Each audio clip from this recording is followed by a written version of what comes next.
Olá, pessoal!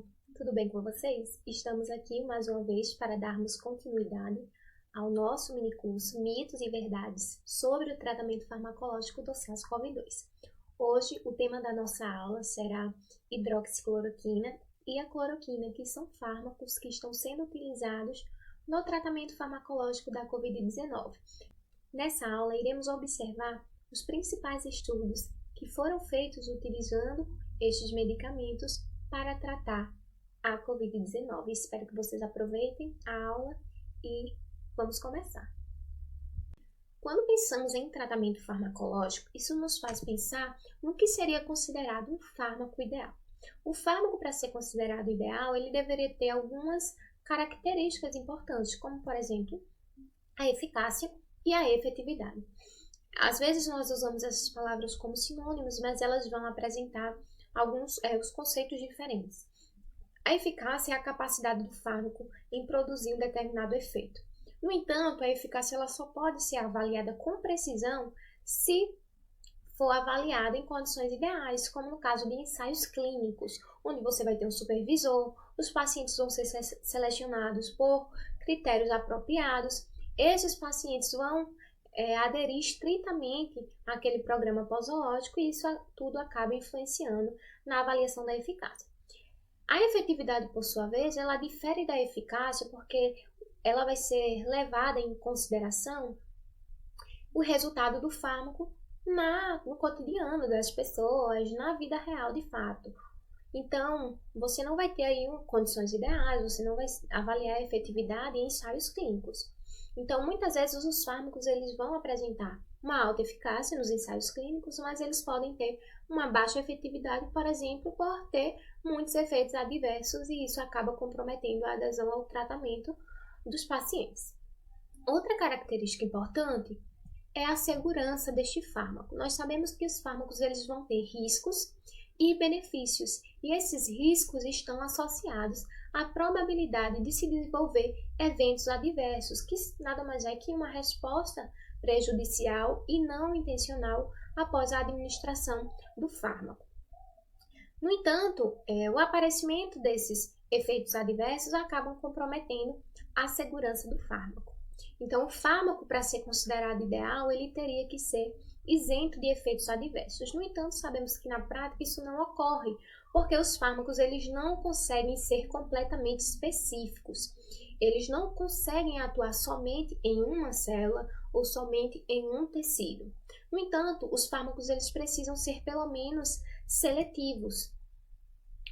A não seletividade, como a gente chama, os fármacos promíscuos que vão atuar em diversas células, em diversos tecidos, acabam desencadeando efeitos adversos que acabam comprometendo a segurança do fármaco.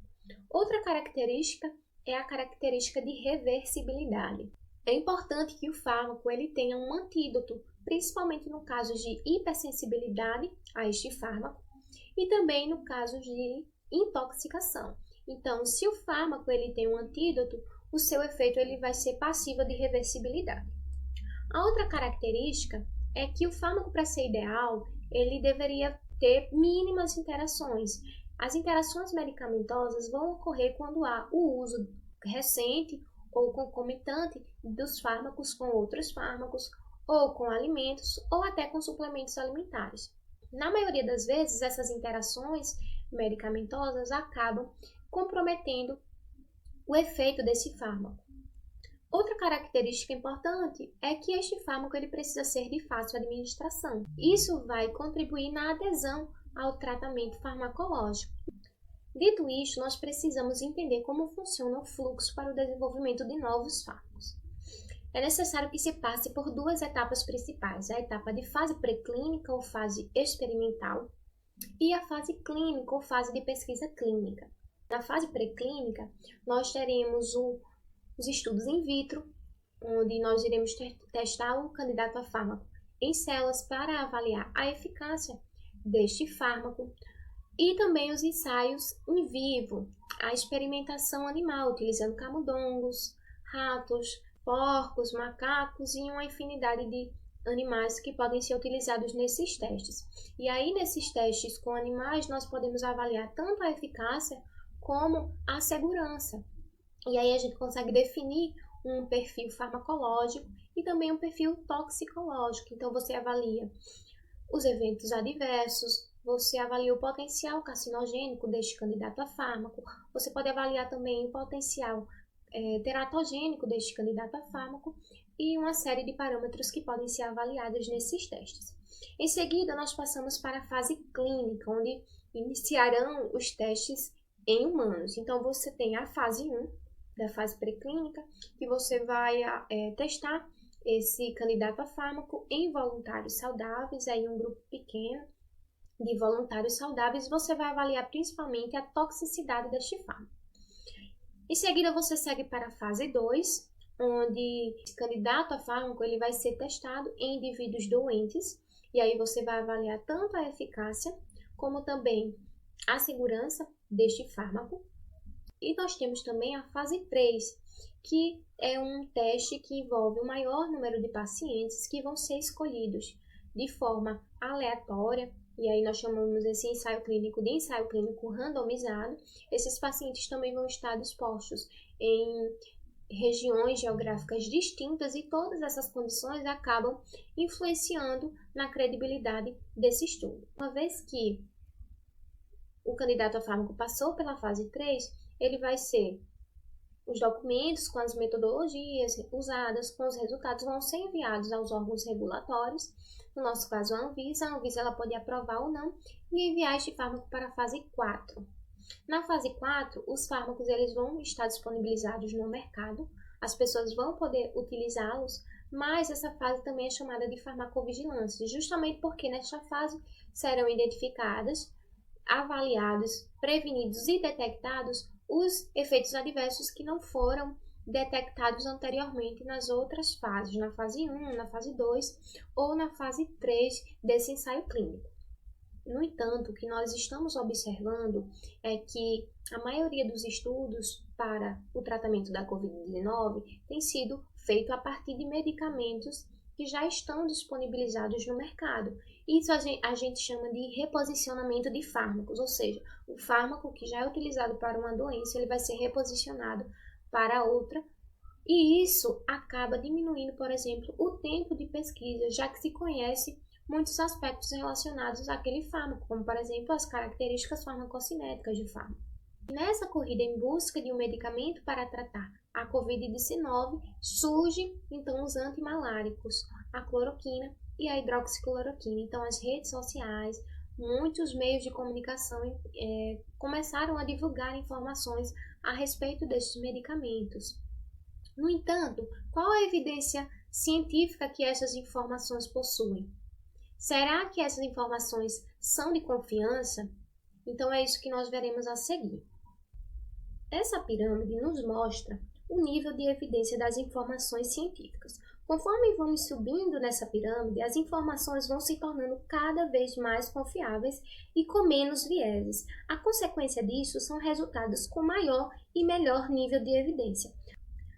Aqui na base da pirâmide, nós vamos ter a opinião dos especialistas. Então, aplicando ao tema do nosso minicurso, aqui poderiam estar a opinião de pessoas que trabalham na área da saúde, que estudaram e entendem sobre o assunto, seja o assunto vírus, fármacos, ciência e uma série de assuntos que vão estar relacionados ao tema. Mas de onde esses especialistas pegaram essas informações para emitir a sua opinião? Certamente eles pegaram essas informações de estudos científicos com maior nível de evidência, como, por exemplo, estudos in vitro, estudos com animais, estudos com humanos, e é isso que nós vamos ver a seguir.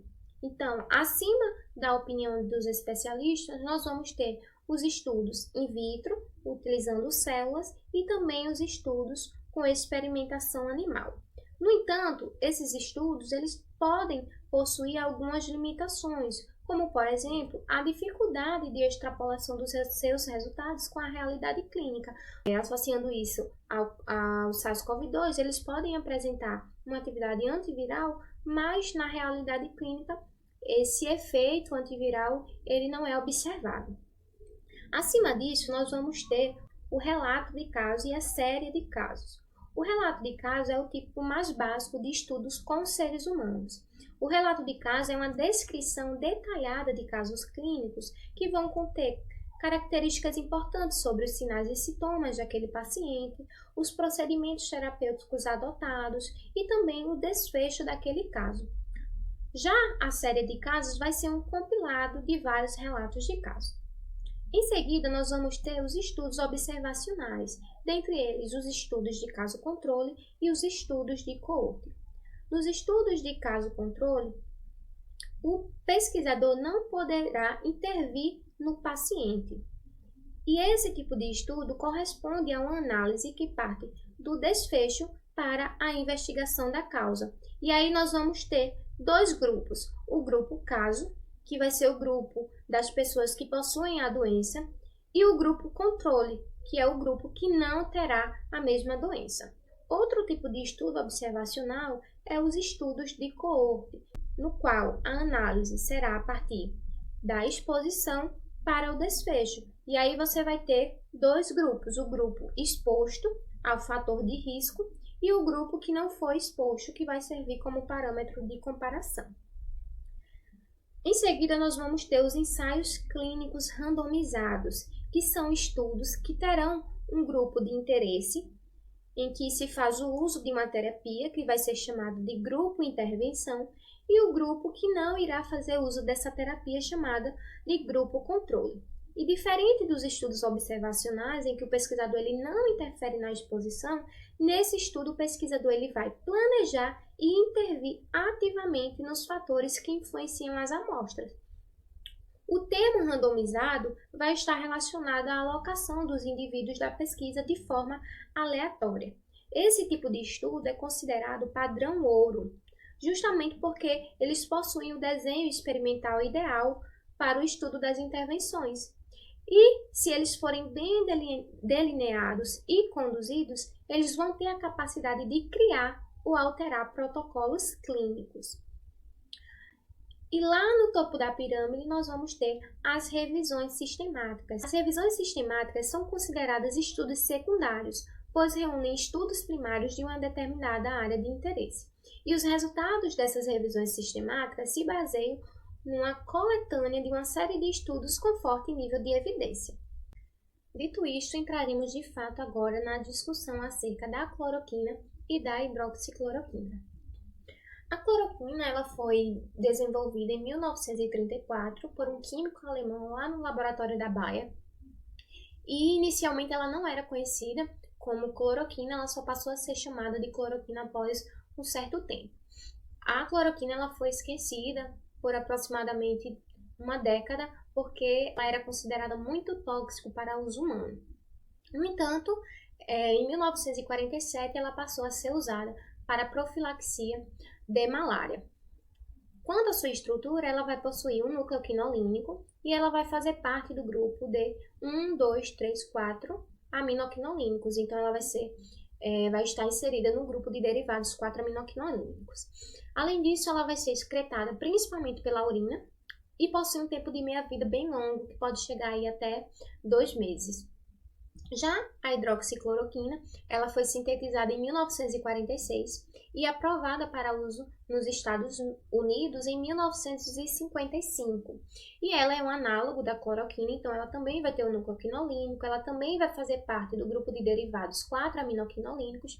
No entanto, o que diferencia a hidroxicloroquina da cloroquina é justamente essa hidroxila aqui, por isso o nome, então, hidroxicloroquina.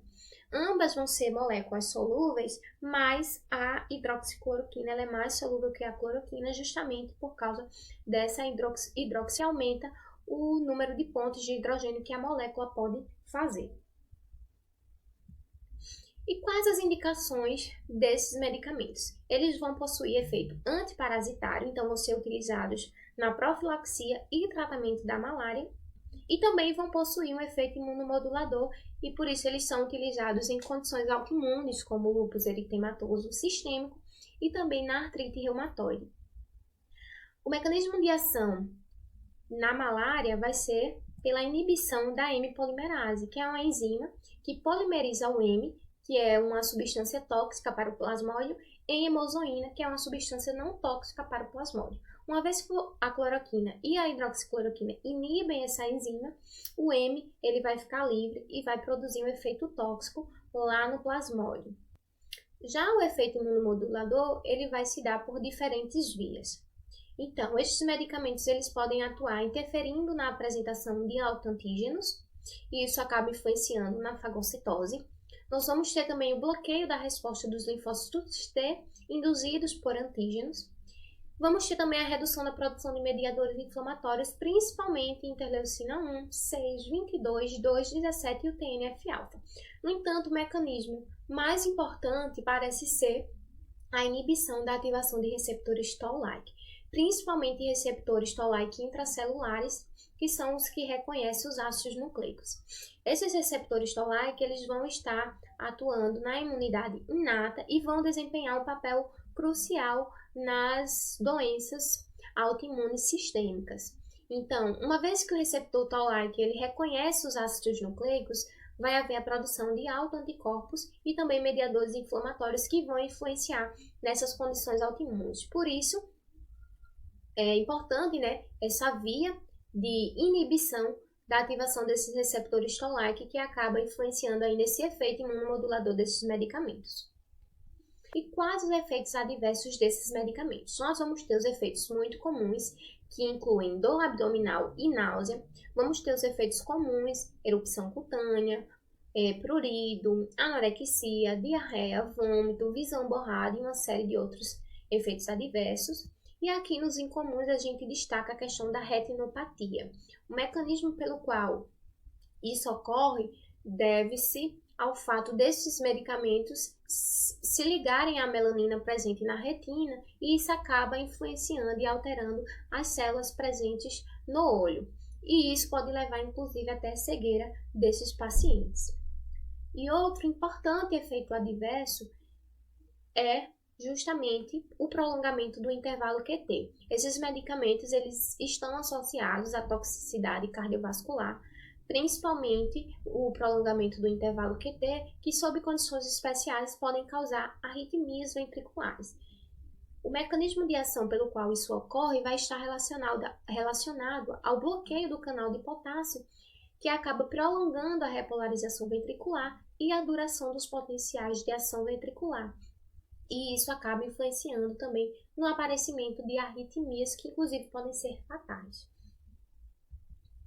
Mas qual a relação dos antimaláricos com o tratamento da Covid-19? É isso que nós vamos ver a seguir. Após um tempo do uso desses medicamentos para o tratamento da malária, começou a surgir parasitas plasmóides resistentes a esse medicamento. Então, isso acabou diminuindo o uso gradualmente da cloroquina e da hidroxicloroquina. Isso acabou despertando o interesse no campo de outras doenças infecciosas. Então, esses medicamentos foram testados contra o HIV, contra o vírus da gripe, flavivírus, vírus da rubéola, o vírus da raiva e o SARS-CoV-1, que foi o coronavírus que causou a infecção lá em 2002 também na China. Mas, para a gente começar a avaliar os estudos sobre estes medicamentos, é importante nós entendermos alguns conceitos, como, por exemplo, o conceito de concentração inibitória de 50%, a 6,50. A 6,50 é a concentração de fármaco necessária para inibir 50% da atividade dos vírus. Então, quanto menor a concentração, mais potente vai ser este fármaco. Outro conceito importante é a concentração citotóxica de 50%. Neste caso, o que vai ser avaliado vai ser a citotoxicidade, um efeito citotóxico deste fármaco nas células hospedeiras. Então, a concentração citotóxica de 50% nada mais é que a concentração do fármaco necessária para matar 50% das células. Esse é um efeito que nós não queremos que tenha. Então, quanto maior a concentração para que haja o efeito deletério de 50% das células, melhor vai ser para o resultado desse estudo. Outro conceito importante é o conceito de concentração eficaz de 50%, a C50, que é a concentração de fármaco necessária para produzir 50% do efeito máximo desse fármaco. E por último, nós vamos ter o conceito de índice de seletividade. O índice de seletividade é um parâmetro crucial na investigação de novos fármacos. Isso porque ele vai pressupor o quanto o efeito tóxico desse fármaco vai ser seletivo para os micro-organismos sem influenciar na morte da célula hospedeira. Então, esse índice de seletividade ele vai ser calculado através da razão entre a CC50 e a CI50. Então, quanto maior esse índice de seletividade, melhor vai ser para o seu resultado. Isso vai significar que o efeito citotóxico daquele fármaco vai ser mais seletivo para o micro-organismo que você está estudando do que para a sua célula hospedeira. Então, nós chegamos aqui no primeiro estudo, que é um estudo de 2004, onde os autores avaliaram o potencial antiviral da cloroquina sobre as células Vero E6, que são células provenientes de macacos, e que essas células foram infectadas com o SARS-CoV-1. Então, quais foram os resultados desses estudos? Foram observados que, na concentração de 8,8 micromolar, a cloroquina conseguiu inibir 50% dos vírus. Já a CC50, a concentração citotóxica de 50%, foi bem mais alta, chegando lá em 261,3 micromolar. E o índice de seletividade foi de 30 vezes.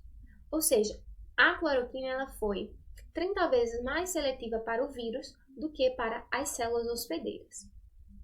Outro estudo bem interessante foi esse de 2005, que também avaliou a cloroquina, mas dessa vez os autores avaliaram a cloroquina tanto no tratamento pré-infecção e também no tratamento pós-infecção de células Vero E6 pelo SARS-CoV-1.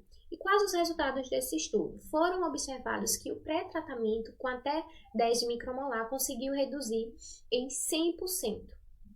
No tratamento pós-infecção, foi observado que na concentração de 0,1 e 1 micromolar houve uma redução de 50% da infecção. E nas concentrações de 33 e 100 micromolar houve uma redução da infecção de 90% a 94%. O que é que esses resultados nos mostram? Que, de fato, a cloroquina ela apresentou uma atividade antiviral in vitro, tanto aqui no estudo de 2004, como também no estudo de 2005 contra o SARS-CoV-1. Mas qual seria o mecanismo de ação antiviral in vitro da cloroquina e da hidroxicloroquina? Então, existem duas hipóteses que podem explicar essa atividade antiviral in vitro. A primeira é que a cloroquina ela poderia estar atuando antes da entrada do vírus na célula, inibindo a replicação do SARS-CoV-2 através da redução da glicosilação terminal dos receptores da enzima conversora de angiotensina 2. Isso quer dizer que a cloroquina ela pode estar interferindo na ligação da proteína spike à enzima conversora de angiotensina. Isso acaba impedindo que o vírus ele seja endocitado pela célula hospedeira. E o outro mecanismo, a outra hipótese seria após a entrada do vírus, onde o vírus ele entra na célula através do processo de endocitose e ali a membrana da célula acaba envolvendo aquele vírus, formando o que nós chamamos de endossoma. No entanto, o vírus ele precisa liberar o seu material genético ali na célula para poder dar continuidade ao seu ciclo viral e acontecer a replicação viral. No entanto, para que isso ocorra, para que haja a liberação do material genético, é necessário que haja a acidificação desse endossoma. Então, a liberação do material genético é dependente dessa acidificação endossomal, como mostrado aqui na figura. No entanto, a cloroquina e a hidroxicloroquina são moléculas básicas, então elas têm a capacidade de se concentrar nas organelas, inclusive no endossoma. E isso acaba provocando uma diminuição da acidificação desse endossoma, e isso acaba impedindo que o vírus ele seja desmontado e libere o seu material genético. E aí iniciaremos a nossa discussão acerca dos estudos publicados aí com a hidroxicloroquina e a cloroquina contra o SARS-CoV-2. Esse estudo é um estudo bem interessante, um estudo in vitro, que foi publicado no dia 4 de fevereiro de 2020 na Cell Research, e mostra que a cloroquina ela apresentou uma concentração efetiva de 50% igual a 1,13 micromolar. E a CC50 foi bem superior, maior que 100 micromolar. E isso acaba refletindo naquele parâmetro que eu falei, que é o índice de seletividade, ou seja, a cloroquina, o efeito antiviral da cloroquina foi 88,5 vezes superior a esse efeito citotóxico às células hospedeiras, o que é um resultado bem interessante. Além disso, os autores observaram que a cloroquina ela funciona tanto nos estágios da entrada viral, como também nessa pós-entrada aí do vírus nas células hospedeiras. Esse outro artigo também é bem interessante, é um estudo in vitro, onde também foram utilizadas células vero infectadas com SARS-CoV-2, e neste caso foram utilizados tanto a cloroquina como a hidroxicloroquina. Esse artigo foi publicado no dia 9 de março de 2020 na Clinical Infectious Diseases. Foi demonstrado através desse estudo que a hidroxicloroquina ela se mostrou mais potente que a cloroquina. Isso foi evidenciado pelo resultado aí da concentração efetiva de 50%, que foi bem menor para a hidroxicloroquina e de 0,72 micromolar do que para a cloroquina, que apresentou uma EC50 de 5,47 micromolar. E também foram utilizados neste estudo modelos farmacocinéticos baseados na fisiologia, que são ferramentas bem interessantes que vão pressupor a cinética e o metabolismo dos fármacos no corpo a partir da utilização de compartimentos que vão representar os órgãos ou os tecidos. E a partir dessas ferramentas foi possível observar qual seria a dosagem recomendada de cloroquina. Então, eles observaram que a dose recomendada foi de 400 mg 2 vezes ao dia de cloroquina por via oral, seguida de uma dose de manutenção aí de 200 mg 2 vezes ao dia por 4 dias. No entanto, como eu falei lá na pirâmide de nível de evidência, os estudos in vitro eles vão ter essa dificuldade na extrapolação dos seus resultados no cotidiano clínico. Então, muitas vezes, você pode ter uma atividade antiviral relacionada a um determinado fármaco, mas na clínica isso não vai ser observado. E aí nós temos os estudos, os ensaios clínicos, como por exemplo esse que foi um estudo piloto da hidroxicloroquina no tratamento de pacientes com Covid-19 moderado. Esse estudo foi publicado no dia 6 de março de 2020 na revista Journal of the Young University e mostra justamente dois grupos. Você vai ter o grupo que recebeu a intervenção, neste caso a hidroxicloroquina, e um grupo que recebeu o tratamento padrão, e aí 15 pessoas em cada um desses grupos. Esses pacientes eles estavam hospitalizados com diagnóstico positivo para a Covid-19. Esses resultados nos mostram que 86,7% do grupo que teve a hidroxicloroquina incluída em seus protocolos clínicos estavam sem detecção viral a partir do 7º dia, enquanto que no grupo controle, 93,3% estava sem essa detecção. E após 14 dias, todos os 30 pacientes apresentavam o exame negativo. Além da detecção viral, foram observados também desenvolvimento de eventos adversos. Então, 26,7% do grupo que recebeu hidroxicloroquina apresentou diarreia transitória e função hepática anormal, enquanto que 20% no grupo que recebeu o tratamento padrão. Além disso, não foram relatados nenhuma morte durante os 14 dias de tratamento, de seguimento. No entanto, esse é um estudo que apresenta um alto risco de viés e a gente vai observar por quê. Esse estudo ele vai apresentar algumas dificuldades metodológicas, como, por exemplo, o fato de não ser um ensaio clínico randomizado, ou seja, os pacientes eles não foram escolhidos, eles não foram alocados, melhor dizendo, nos grupos da intervenção e no grupo do tratamento padrão de forma aleatória. Isso acaba gerando um risco de viés bem alto aí para esse tipo de estudo. Outra coisa que deve ser levada em consideração é o tamanho da amostra. Por ser um estudo piloto, que tem aí uma amostra pequena, visando um estudo maior mais na frente, isso acaba também gerando um alto risco de viés, justamente porque só vão ser 30 pacientes submetidos a esse estudo. Além disso, houve a descontinuidade do tratamento em um paciente porque ele apresentou uma piora do quadro clínico. Nós temos esse outro estudo, dessa vez é um ensaio clínico aberto e não randomizado, e nós temos aí dois grupos, o grupo que recebeu hidroxicloroquina, 20 pessoas, e o grupo que recebeu o tratamento padrão. Foi publicado no dia 20 de 3 de 2020 na revista International Journal of Antimicrobial Agents.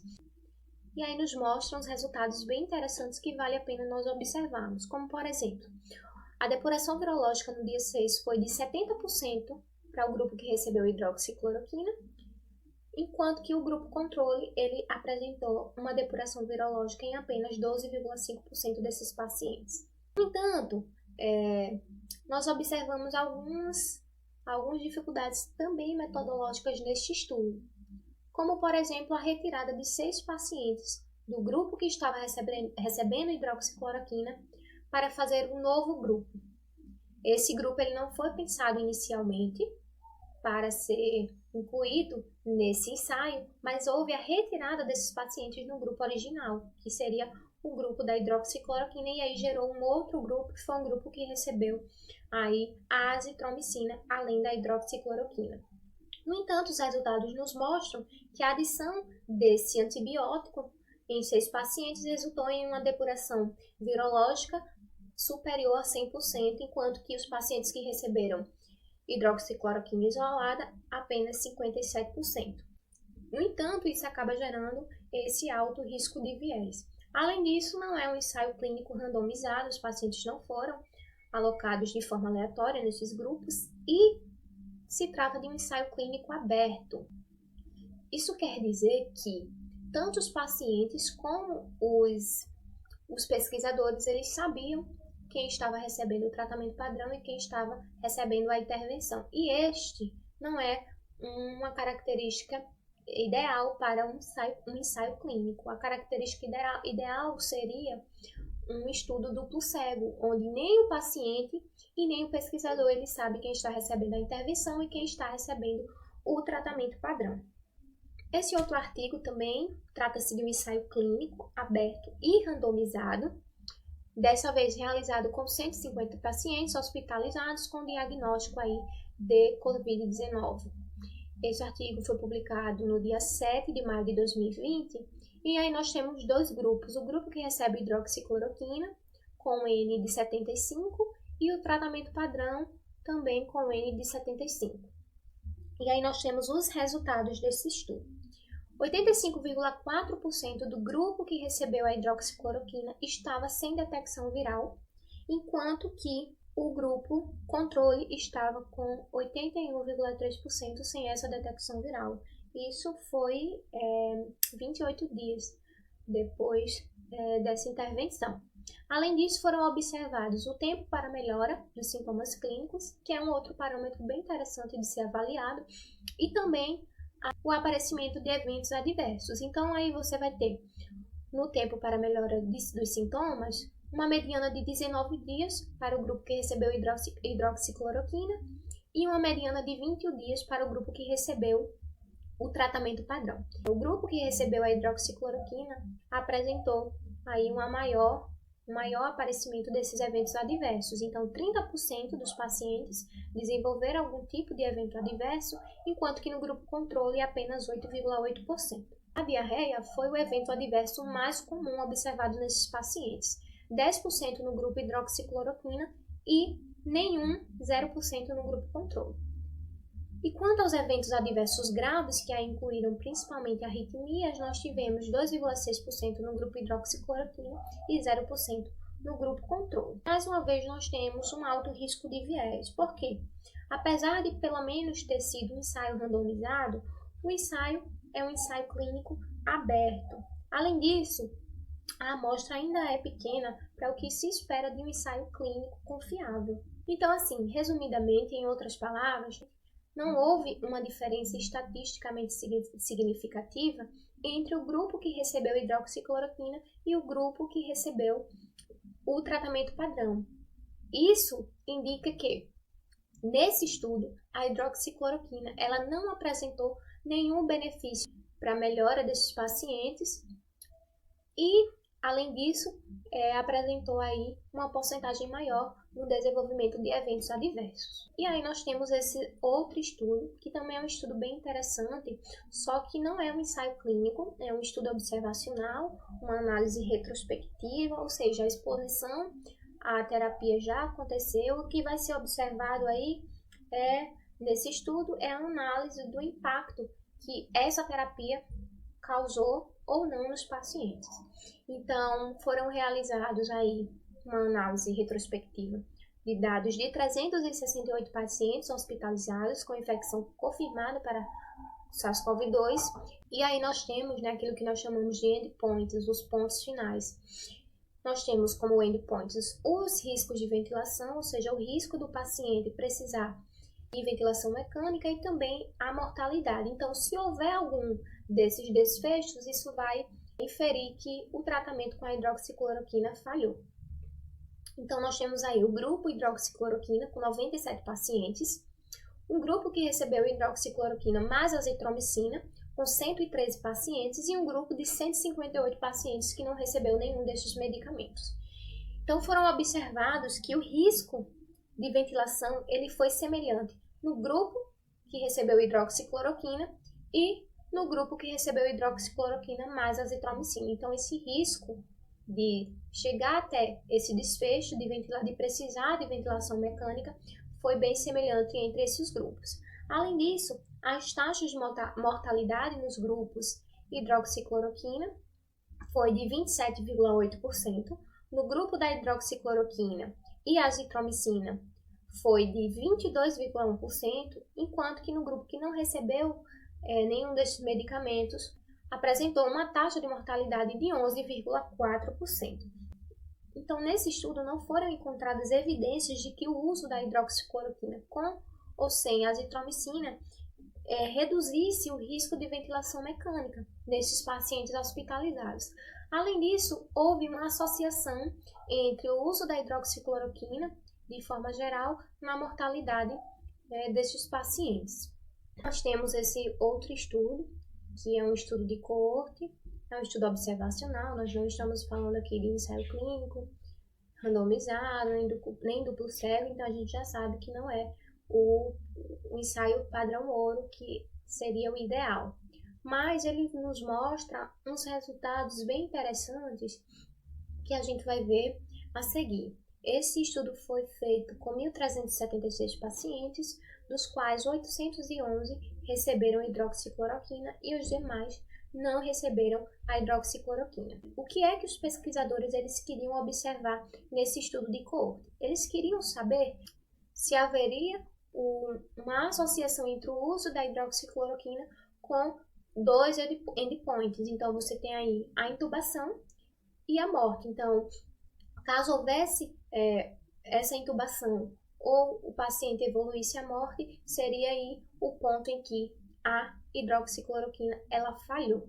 O desfecho primário da insuficiência respiratória acabou se desenvolvendo em 346 pacientes. E um total de 180 pacientes foram intubados e 166 acabaram morrendo sem a intubação. E aí nós temos dois pontos importantes. É que não houve uma associação significativa entre o uso da hidroxicloroquina e o desfecho final, que seria a intubação ou a morte, mas ao mesmo tempo não houve uma associação significativa entre o tratamento sem a hidroxicloroquina e o desfecho final. Ou seja, a hidroxicloroquina ela também nem influenciou aí positivamente, melhorando o quadro clínico desses pacientes, mas também não influenciou no desenvolvimento aí de uma piora no quadro clínico, na intubação ou na morte. E aí nós temos esse outro artigo que foi publicado na The Lancet no dia 22 de maio de 2020 e foi um estudo bem importante e um divisor de água na pesquisa utilizando esses medicamentos. Trata-se de um estudo observacional com um tamanho amostral bem significativo de 96.032 pacientes hospitalizados com Covid-19 em 6 continentes. Então, apesar de não ser um ensaio clínico, esse ensaio é um ensaio bem interessante por causa do tamanho da amostra e também porque ele foi um ensaio que foi feito em diversos continentes. Então, isso é a questão, né, da distribuição geográfica desses pacientes, o que acaba aumentando a credibilidade desse estudo. Então, foram analisados aí alguns desfechos. O desfecho primário foi a mortalidade. Então, se ocorresse, né, essa mortalidade, seria o ponto em que a hidroxicloroquina ou a cloroquina e a azitromicina, né, o macrolídeo, teria falhado.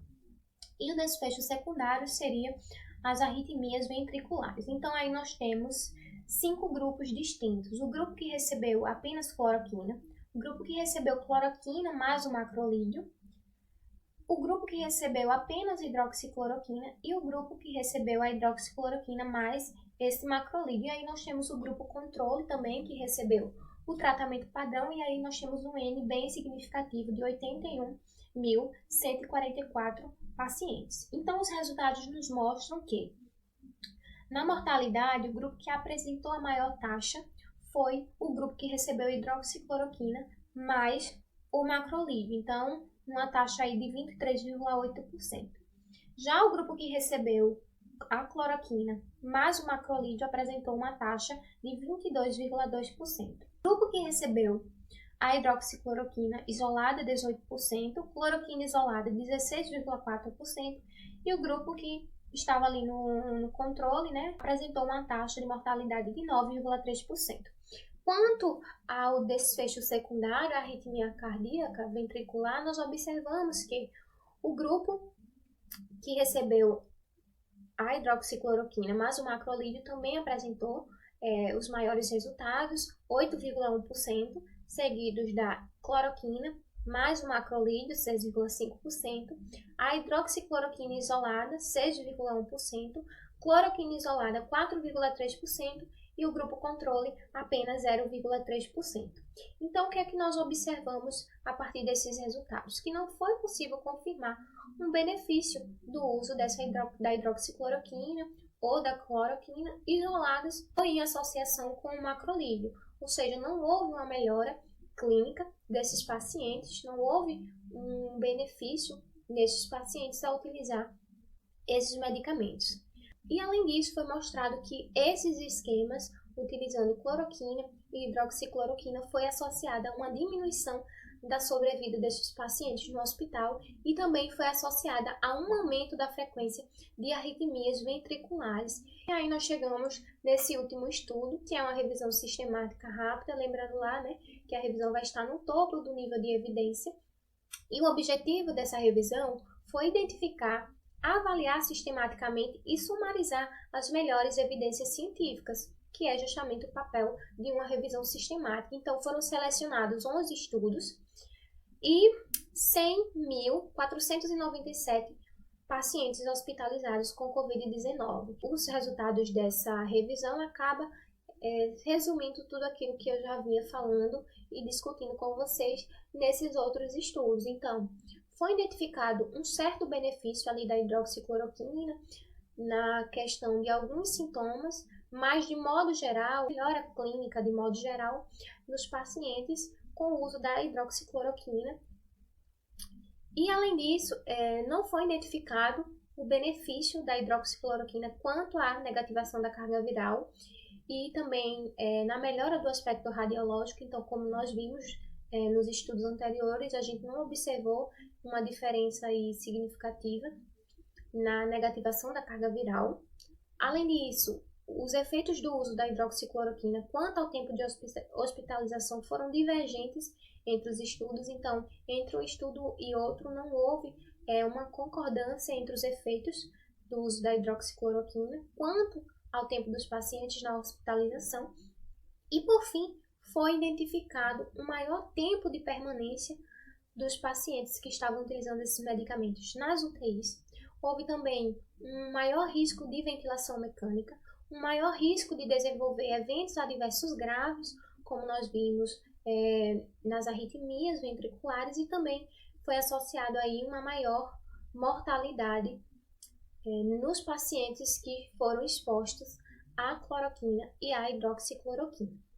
E aí devem ser considerados alguns fatores importantes, como no caso de pacientes possuem doença cardiovascular estrutural, então já existe aí uma propensão desses pacientes a desenvolverem arritmias, então deve-se ter um cuidado muito grande no uso desses medicamentos nesses pacientes.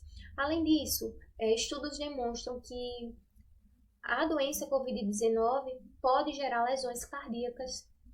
Isso é outro fator bem importante a ser considerado e a ser melhor estudado.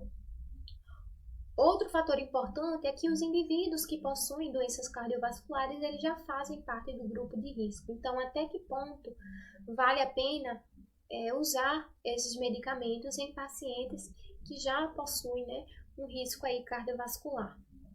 Além disso, estudos têm apontado para desarranjos no endotélio vascular e também uma endotelite difusa observada em vários órgãos de pacientes que faleceram com Covid-19, outro fator bem importante. E por último, essa associação desses antimaláricos com os macrolídeos. É uma coisa que a gente deve ter bastante cuidado, principalmente porque os macrolídeos, eles são antibióticos que também prolongam o intervalo QT e aumentam o risco de morte cardíaca súbita nos indivíduos. Então é isso, chegamos ao final da nossa aula, espero que vocês tenham compreendido e que a gente possa disseminar essas informações que são informações confiáveis e que a gente consiga encontrar um fármaco que realmente ele seja eficaz e seguro para o tratamento da Covid-19.